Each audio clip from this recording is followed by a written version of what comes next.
Olá, pessoal do primeiro ano. Eu vou gravar para vocês agora a 18ª aula de filosofia, referente ao conteúdo do módulo 18 da apostila de vocês. Esse conteúdo é muito importante, gente, porque ele fala sobre o inatismo, aquilo que nasce com o indivíduo, e aquilo que é resultado de treino, resultado de trabalho, resultado da repetição e resultado da aceitação de certas normas, de certas regras e verdades impostas para cada indivíduo. Tá? A gente está falando a respeito das virtudes, gente. O que são virtudes? São qualidades boas. Né? Qualidades que visam o bem, qualidades que te transformam numa pessoa justa. A justiça é uma qualidade, é uma virtude. A coragem é uma virtude. A temperança, né? Ou seja, não ficar muito irado com uma coisa, se manter calmo para analisar esse fato, essa notícia, é a virtude da temperança. Enfim, as virtudes são inúmeras, tá? E o oposto da virtude são os vícios, né? São aquelas más qualidades. Então, gente, a gente vai falar a respeito de ética. Ética seria o pêndulo interno que cada um de nós tem para praticar o certo e o errado. Porque, veja só, por questão de índole, né? Por questão assim de princípios, não é nem princípios, porque princípios já são adquiridos, mas índole mesmo, a tua personalidade. Você pode aceitar uma virtude que te é apresentada por seus pais quando você é bem pequeno, né? Ou seus pais, ou quem te cria, o responsável, enfim. Ou não. Por exemplo, para uma criança, a gente desde cedo ensina que não se deve pegar o que não é dela, né? Em outras palavras, não se pode roubar, não se pode furtar. Não se Olha, isso não é seu. A gente fala para uma criança, isso não é seu. A criança pega brinquedo que ela acha lindo, bonito, ela vai lá e pega e não quer entregar de jeito nenhum. Aí a gente vai lá com tranquilidade, com didática, né? Principalmente quem é pai, quem é avô, sabe do que eu estou falando. A gente vai lá e conversa com a criança e explica que aquilo não é dela, não pertence a ela. Aí a criança ela vai crescer sabendo que não é para pegar, não é para guardar o que não é dela. E ela vai virar um adulto que respeita isso, e isso é uma virtude, a honestidade é uma virtude. Veja, mas quando eu falei de índole, e essa virtude é feita com treino, tá, gente? Isso aí permanece no indivíduo e se cristaliza, né? Se solidifica na personalidade do indivíduo através da repetição, através do treino. Porque, veja só, né? A gente tem que comentar isso, não tem jeito. Você pega a pessoa que é honesta, que ela cresce ouvindo que não deve pegar o que não é dela, que não deve guardar o que não é dela, que não deve segurar o que não é dela, enfim. Aí, essa criança, vamos supor que ela muda totalmente por uma questão de viagem, trabalho, e ela é criada por uma outra pessoa que não pensa desse jeito. Não tem essa virtude. Sabe, vocês lembram, gente, quando a gente falou do jeitinho brasileiro? Vamos supor que essa mesma criança que até os 7 anos, ela é criada pelos pais, pelos avós e tal. De repente, os avós né, morreram, porque já estavam com idade avançada, o pai e a mãe trabalham, ela passa a ser criada por uma creche, ou por uma outra instituição, ou por uma pessoa, uma babá, enfim. Né? Por qualquer pessoa. E essa pessoa que passa a criar essa criança não tem essa virtude. Nunca teve. A ela nunca foi colocada essa virtude, ela nunca treinou, ela nunca trabalhou. Então, para ela é fã daquilo que a gente fala do achado não é roubado. Mas espera lá. Como assim achado? Não é roubado, né? Gente, calma. Então, essa criança, a partir dos 7 anos, ela passa a conviver com uma pessoa que não valoriza aquela virtude da honestidade. Inclusive, deixa bem claro para ela que se ela achar e ninguém estiver olhando, ela tem que guardar, se ela gosta. Então, aquela virtude que ela cultivou até os 7 anos, eu acho muito difícil. Existem casos de crianças que já mantêm essa virtude, que é capaz de discutir com uma pessoa e falar não. Mas não é muito comum isso, né? Existem casos e casos, porém, o que eu quero deixar claro para vocês é que a manutenção de uma virtude, ela é resultado do treino. Aristóteles fala isso no livro A Ética Nicômano, que inclusive tem um trecho aqui. Gente, eu acho um super livro. Eu adorei A Ética Nicômano. Prezo muito a ética, prezo muito... Porque aqui, nesse capítulo, nesse módulo, eles falam a ética e política, tá? Então, na política, segundo os filósofos, a ética do administrador desenvolveria a ética dos administrados, né? do povo. A ética do governante moldaria a ética dos governados. Só que a ética, como eu falei, é um pêndulo, né? Tanto o governante pode ser um déspota, super injusto, super arbitrário, como ele pode ser um cara justo, piedoso, um cara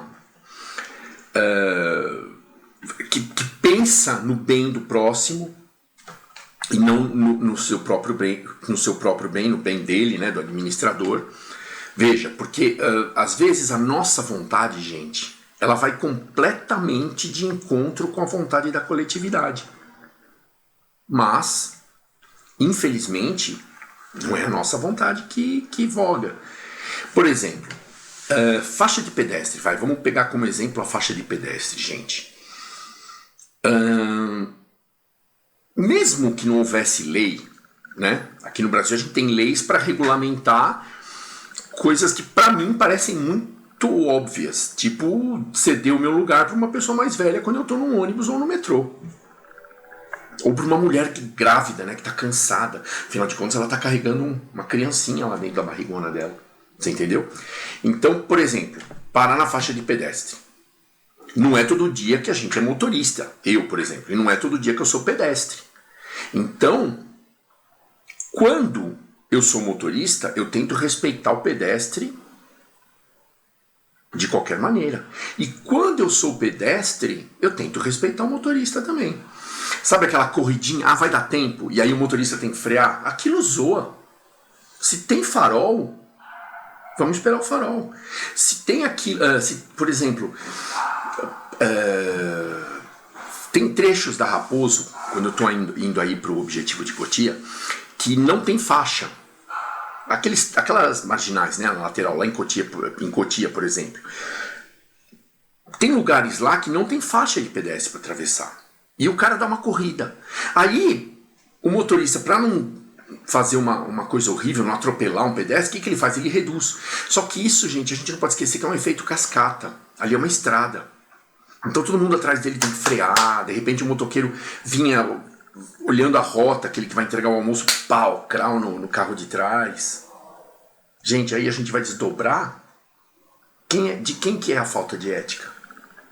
Daquele motorista que freou na frente do motoqueiro? Pensa nisso, reflete. Eu acredito, fazendo desdobramento, que foi o pedestre que atravessou, correndo porque achou que ia dar tempo num lugar que não tinha faixa, que não era para o motorista parar. Sei lá, cada um tem a sua opinião, eu tenho a minha. Mesma coisa de ceder lugar no ônibus ou no metrô, como eu falei para vocês. É uma questão de lógica, gente. Se você é jovem, tá forte, tá tranquilo, por que você vai ficar sentado ouvindo o seu foninho fingindo que tá dormindo, como eu já vi muito jovem fazendo, não só jovem, cara mais velho, coroa também, fazendo para não ceder o lugar, finge que não tá vendo, fecha os olhos, finge que tá dormindo. Dá o truque, né? O famoso jeitinho brasileiro. Vamos supor, você chega num lugar, num restaurante, e tem um celular em cima de uma mesa porque a pessoa, vamos supor, 1 quilo, né? Um restaurante por quilo. Aí você entrou no restaurante por quilo e a pessoa foi pegar comida lá na mesa de comida e deixou o celular dela e a bolsa na cadeira e na mesa, respectivamente. Na mesa e na cadeira, respectivamente. Não é porque tá lá, que o dono não tá lá, que você vai pegar. Não é seu. Mas isso é ética, gente. Isso é virtude. É você julgar o que é certo e o que é errado. A ética é isso. E assim, a ética parte do princípio de fazer o bem assim como você gostaria de receber o bem. Percebe? Hoje em dia a gente fala muito aquilo, não faça para os outros aquilo que você não quer para você. Olha, gente, vamos supor. Agora eu vou falar um exemplo que eu vejo muito em sala de aula. Não é só aí, tá? Não é só no objetivo, não. Em tudo quanto é escola. O professor deixa formar grupo. Ah, beleza. Aí junta normalmente duas meninas, né, que vão lá, pesquisam, escrevem bonitinho, enfeita, passa canetinha, e 2 caras que não estão nem aí. Ou então, eu tô assim, citando menina e cara, mas assim, pode ser ao contrário, pode ser 2 caras que mandam bem pra caramba e 2 meninas que não estão nem aí. Ou então pode ser um de cada, sei lá. Vamos supor, um grupinho de 4, uma pessoa é bacana, é o que o pessoal chama de CDF, de nerd. E o resto não tá nem aí, meu. Ixi, aparece lá pra pôr o nome. Chega na pessoa e conversa, ou sei lá, enfim, faz uma tratativa qualquer. Gente, os 4 vão levar a nota pelo trabalho que um fez. Até aí, ótimo. O problema é daqueles 3 que não estão nem aí, tá? Porque eles não aprenderam, eles não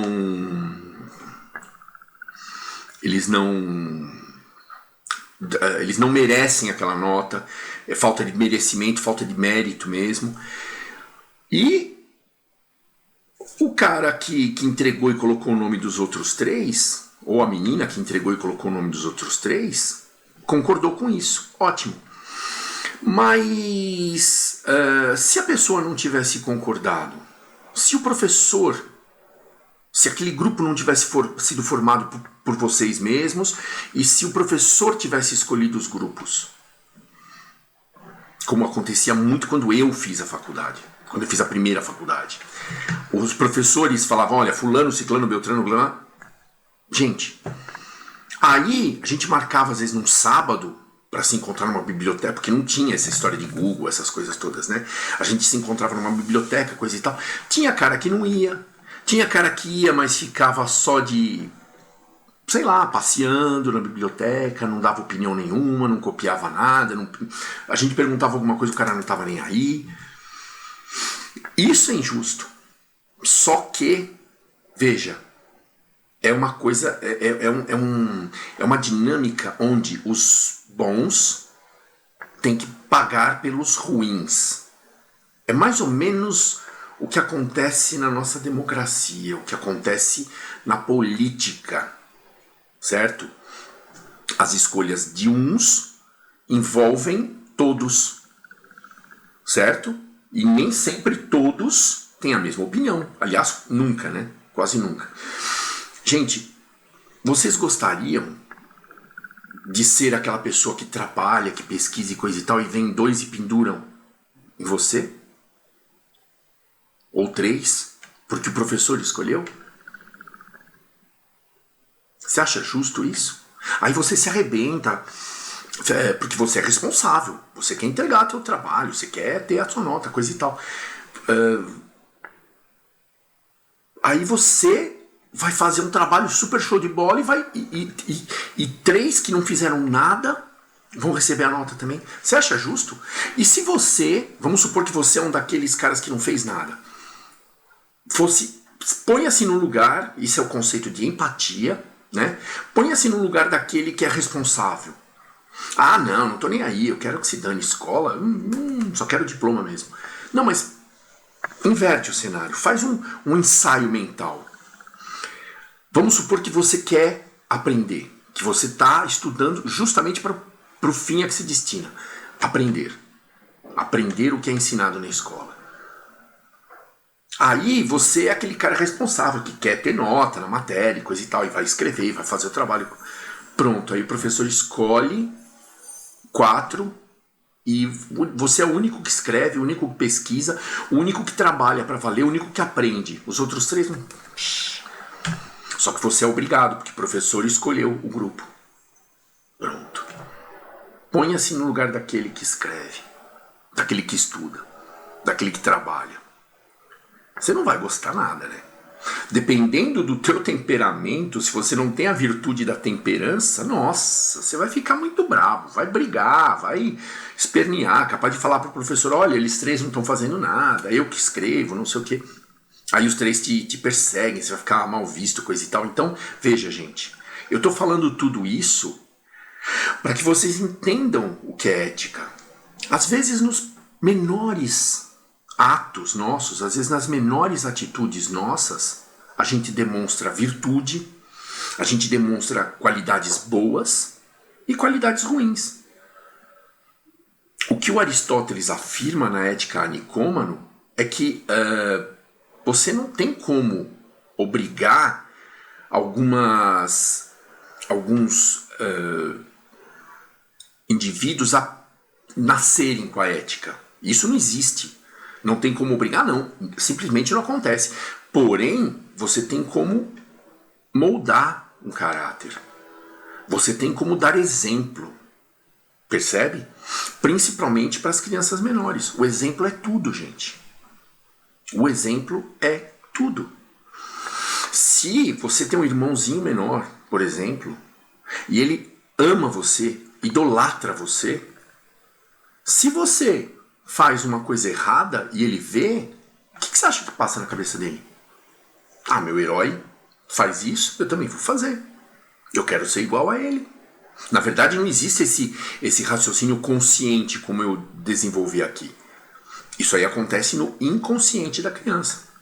Gente, o exemplo é tudo. Veja, aquela história do pai e da mãe que brigam com as crianças que jogam lixo na rua. Mas aí o pai está dirigindo, toma água e te joga a garrafa para fora pelo vidro. Que exemplo que ele está dando?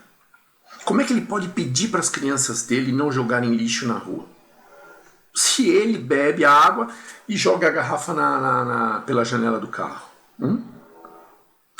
Vamos pensar a respeito?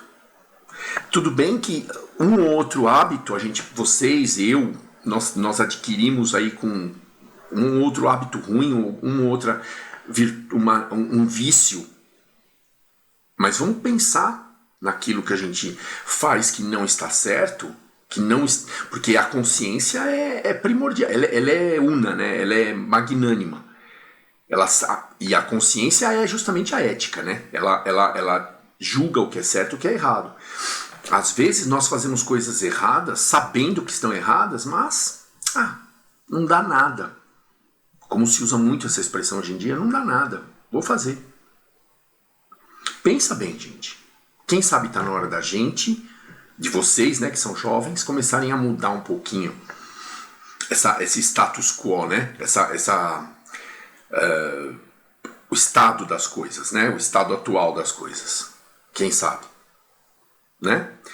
Gente, eu agradeço muito pela atenção de vocês até agora e desejo bons estudos a todos. E reflexão a respeito de ética, né?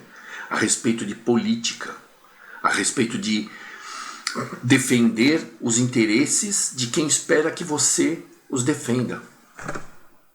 Né? E não defender os teus depois que você prometeu defender os dos outros. Qualquer semelhança é mera coincidência. Tchau, gente. Obrigado.